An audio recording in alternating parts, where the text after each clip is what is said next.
French, Greek, Italian, Chinese, Arabic, wow, Mediterranean. குயிசின்ஸில் எத்தனை varieties இருக்குங்க. பட் என்னதான் எத்தனை வெரைட்டிஸ் இருந்தாலும் நம்ம இந்தியன் குயிசின் மாதிரி வருமா? நம்ம வீட்டு சாப்பாடு மாதிரி தான் வருமா? நம்ம இந்தியன் குயிசினுடைய ஸ்பெஷாலிட்டியே பார்த்தீங்கன்னா அதில் இருக்க அந்த மசாலாஸ் அண்ட் ஸ்பைசஸ் தான் நான் சொல்லுவேன். Anu madam, thanks for the juice. So இன்றைக்கி பார்த்தீங்கன்னா நம்மளுடைய ஷோ அனு மேடமோட கிச்சனில் தான் நடக்க போகுது. அவங்க கிச்சனுக்கு தான் நம்ம வந்திருக்கோம். அனு மேடம் இப்போ இன்றைக்கி ஷூட் வந்து நாங்கள் மதுரவாயில் உங்கள் வீட்டில் தான் ஃபிக்ஸ் பண்ணியிருக்கோம். ஸோ என்னை வந்து ஜூஸோட வெல்கம் பண்ணியிருக்காங்க. ஸோ சொல்லுங்கள் உங்களை பற்றி, உங்களுடைய குக்கிங் இன்ட்ரெஸ்ட், மற்ற இன்ட்ரெஸ்ட்லாம் என்ன சொல்லுங்கள். குக்கிங் இன்ட்ரெஸ்ட் வந்து ஜஸ்ட் ஃபார் ஹாபி.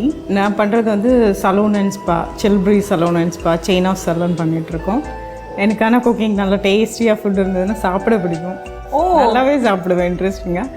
அண்ட் நீங்கள் சொன்ன மாதிரி சென்னையில் நம்ம பிரியாணி தான் நம்பர் 1 குசின்ஸ்லேயே. நம்மளது தான் வந்து இந்தியாஸ் நம்ம பெஸ்ட் பிரியாணி தான். அது கரெக்டான வார்த்தை. கண்டிப்பாக. ஆக்சுவலி வேர்ல்டு செகண்டில் நம்ம இருக்கோம் பிரியாணிக்கு பாப்புலராக இந்தியா. ஆமாம், நானும் கேள்விப்பட்டேன். ஓகே, ஸோ சலூன் வச்சுருக்கேன்னு சொல்லியிருந்தீங்க இல்லையா? நீங்கள் பார்க்குறதுக்கு அழகாக ட்ரெஸ் பண்ணிட்டு வர மாதிரி சொல்லுவேன். நீங்கள் கண்டிப்பாக நீங்கள் வந்து பியூட்டி கான்ஷியஸாக இருப்பீங்க, அதே சமயம் நல்லா அழகுப்படுத்துவீங்க எல்லாரையும் சொல்லி.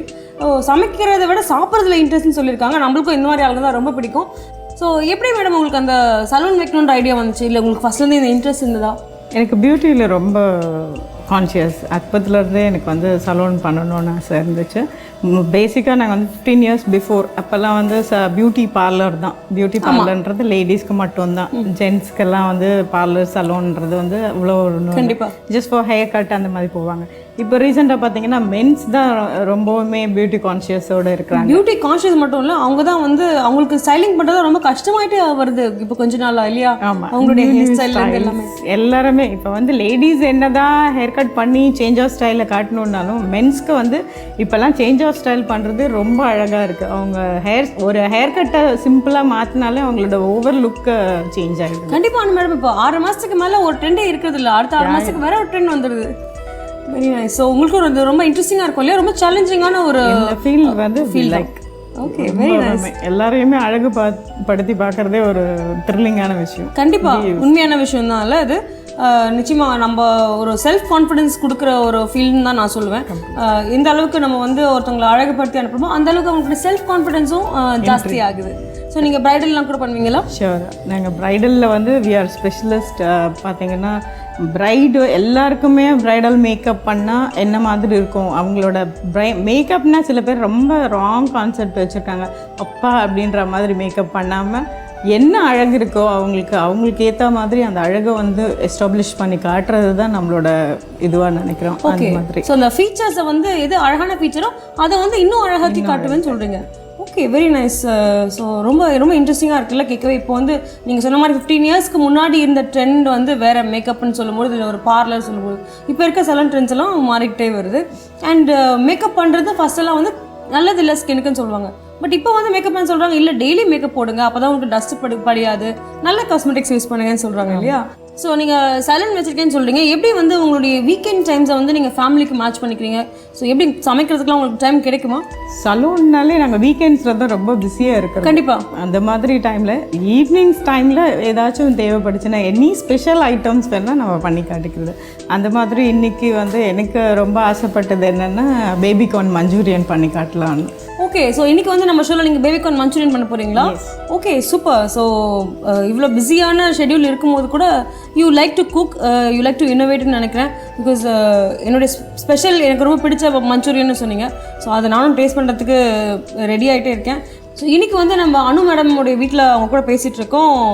நிறைய பியூட்டி டிப்ஸ் எல்லாம் கண்டிப்பாக கொடுப்பாங்கன்னு நினைக்கிறேன். ஸோ நான் வந்து உங்களுக்கு குக்கிங் டிப்ஸ் எல்லாம் கொடுப்பேன். பிகாஸ் என்னுடைய ப்ரொஃபஷன் பேஸ் பண்ணி டிப்ஸ் நான் உங்களுக்கு கொடுப்பேன். உங்கள் ப்ரொஃபஷன் வந்து கம்ப்ளீட்டாக வேறு இல்லையா? வி ஆர் லைக் கம்ப்ளீட் வேறு ப்ரொஃபஷன். ஸோ நீங்கள் வந்து எனக்கு குக் பண்ணிட்டு கொஞ்சம் பியூட்டி டிப்ஸ் எல்லாம் எனக்கும் நம்ம வியூவர்ஸ்க்கும் கொடுக்கணும். 100%. ஓகே, ஸோ நாங்கள் போய் மஞ்சூரியனுக்கு தேவையான எல்லா இன்க்ரீடியன்ஸும் எடுத்து வைக்க போகிறோம். பிரேக் அப்புறமா நம்ம நிறைய சமைக்கலாம், நிறைய பியூட்டி டிப்ஸும் பார்க்கலாம். ஒரு சின்ன பிரேக் போயிட்டு வந்துடலாம். அந்த 777 பிக்கல்ஸ் வழங்கும் உங்கள் கிச்சன் எங்கள் ஷெஃப் வித் மீ பிரீத்தி.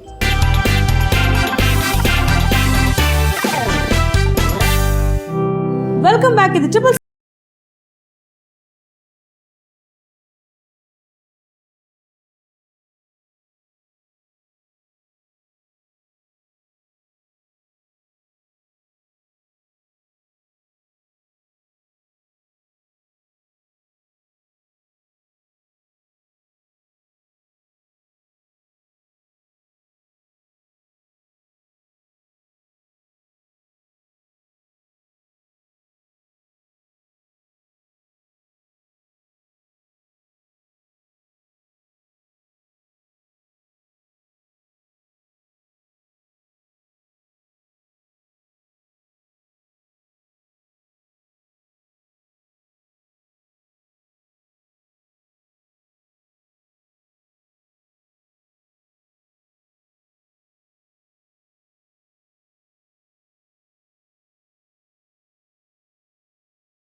இதுக்கு வந்து தக்காளியோ இல்லை வந்து நம்ம புளியோ நம்ம ஆட் பண்ண போகிறோம். இது எதுவுமே வந்து அதிகமான புளிப்பு கொடுக்கக்கூடாது.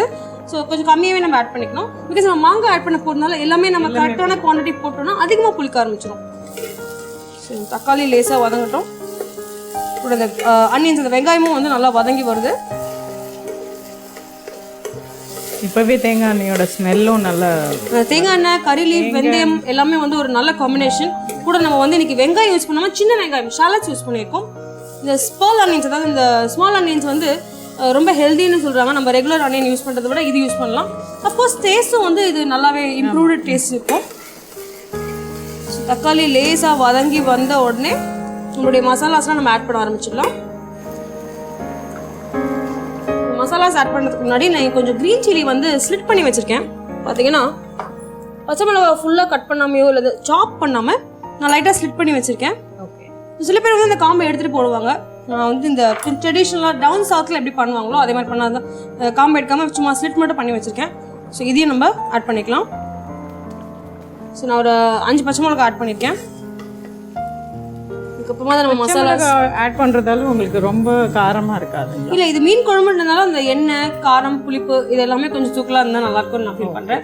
So whenever it comes to traditional fish கறின்னு பார்த்தீங்கன்னா அந்த மண்பானையில் வந்து மேலே நல்லா எண்ணெய் லேயர், இந்த சிகப்பு கலர் அதெல்லாம் இருந்தால் தான் நம்ம அக்செப்ட் பண்ணிக்குவாங்க. ஸோ இன்னைக்கு வந்து நம்ம கொஞ்சம் ட்ரெடிஷ்னலாகவும் அதே சமயத்தில் கொஞ்சம் ரிச்சாகவும் ப்ராப்பராக அது எப்படி மீன் குழம்பு பண்ணுவாங்களோ நம்ம அதே மாதிரி போகலாம். ஸோ கொஞ்சம் சில்லிஸ் நான் ஒரு 5 சில்லிஸ் ஆட் பண்ணியிருக்கேன்.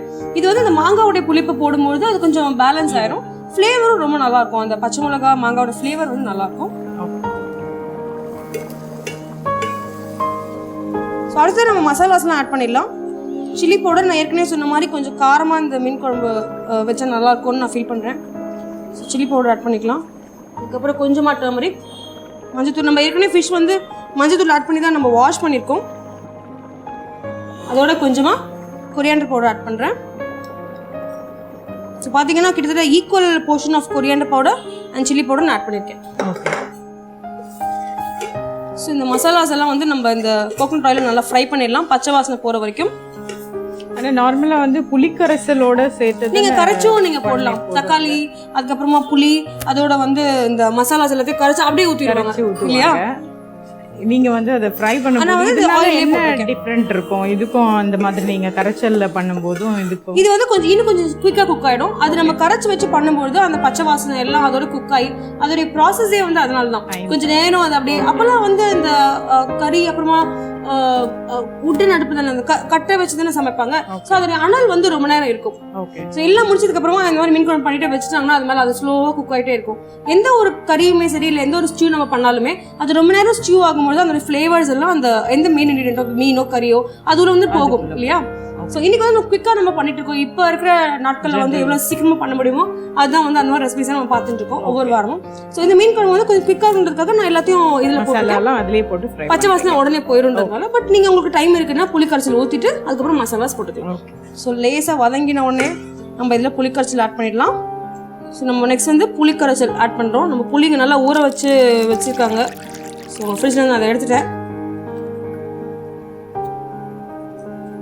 நம்ம புளி வந்து ஆட் பண்ணியாச்சு. புளி கரைச்சல் ஆட் பண்ணிட்டு இப்போ நமக்கு எவ்வளோ தண்ணி தேவையோ அவ்வளோ தண்ணி நம்ம இதில் ஆட் பண்ணிக்கலாம்.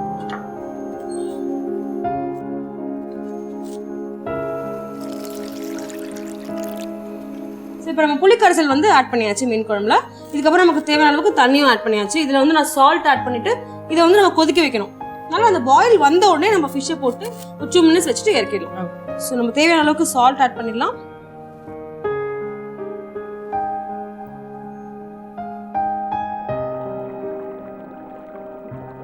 ஸோ நம்மளுடைய மீன் குழம்பு வந்து இங்கே நல்லா கொதிச்சிட்டு இருக்கு.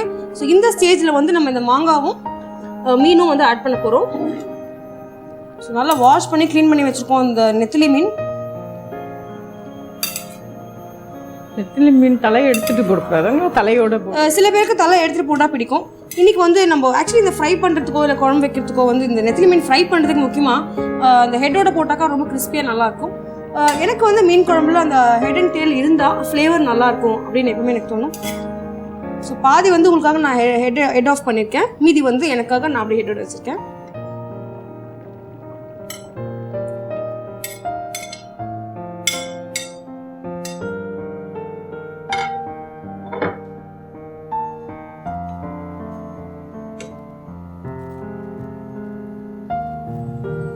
ஸோ இப்போவே அந்த ஃப்ளேவர் வந்து நல்லா வருது.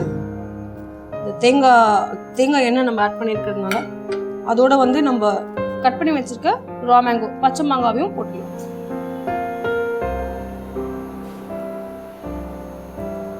ஸோ வழக்கமாக வந்து மீன் குழம்பு பண்ணும்போது மூடி வச்சு குக் பண்ணுவாங்க. பட் இன்னைக்கு நம்ம வந்து நெத்திலி மீன் தான் பண்ணுறோம்.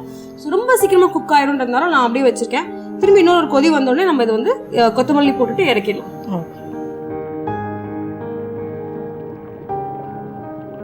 ஸோ ஆனால் மேடம் நம்மளுடைய மீன் குழம்பு வந்து கிட்டத்தட்ட ரெடி ஆயிடுச்சு. இதை வந்து நம்ம ஆஃப் பண்ணிட்டு கொஞ்சமாக கொத்தமல்லி போட்டு ப்ரெசன்ட் பண்ண வேண்டியதான் பாக்கி. சூப்பராக அப்படி தகன்னு நம்மளுடைய மீன் மாங்காவும் கண்டிப்பா.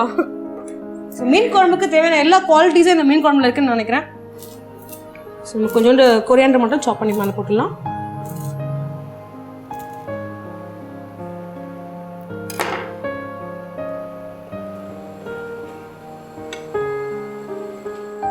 ஓகே, ஸோ நம்மளுடைய மீன் குழம்பும் இன்னைக்கு ரெடி ஆயிடுச்சு. நம்மளுடைய சூப்பரான நெத்திலி மீன் மாங்காய் குழம்பு.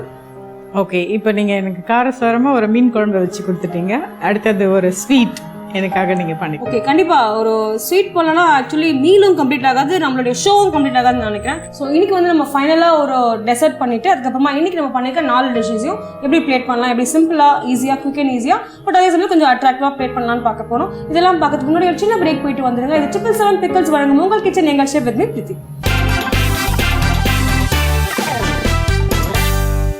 Welcome back. இது 777 பிக்கல்ஸ் வழங்கும் உங்கள் கிச்சன் எங்கள் chef with me Preethi. So ஆனால் மேம் உங்களுடைய ஃப்ரிட்ஜ்லேருந்து எடுத்த மீன் யூஸ் பண்ணி நான் சூப்பரான ஒரு மீன் குழம்பு நான் செஞ்சு கொடுத்துட்டேன். அடுத்ததாக ஒரு டெசர்ட் கேட்டிங்க இல்லையா? ஸோ குயிக் அண்ட் ஈஸியாக ஒரு ஃபினிஷிங் டெசர்ட் வந்து நான் உங்களுக்கு சொல்லிக் கொடுக்க போகிறேன். ஸோ கொஞ்சம் டிஃப்ரெண்டான இன்க்ரீடியன்ஸ் ஃபுல் மக்கனா யூஸ் பண்ணி நம்ம பண்ண போகிறோம். இது வந்து இந்த லோட்டஸ் உடைய விதை. லோட்டஸ் உடைய சீடை வந்து நம்ம எப்படி பாப்கார்ன் வந்து நம்ம பாப் பண்ணுறாங்க அதே மாதிரி இதை வந்து ரோஸ்ட் பண்ணி பாப் பண்ணியிருக்காங்க.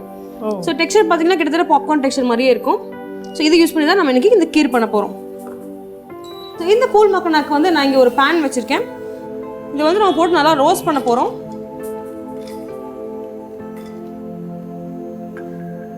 அது கூடவே இந்த கேஷ்யூஸையும் நம்ம போட்டு ரோஸ்ட் பண்ணிடலாம்.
வாங்கினாலும் வீட்டில்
கிளம்ப போகிறோம். நம்ம கிளம்புற டைம் வந்துருச்சு. இதே மாதிரி நான் நிறைய டிஷ்ஷஸோட நான் உங்களை சந்திக்கிறேன் இன்னொரு எபிசோடில். இது உங்களுடைய ஃபேவரட் ஷோ 777 பிக்கல்ஸ் வழங்கும் உங்கள் கிச்சன் எங்கள் ஷெஃப் வித் மீ பிரீத்தி.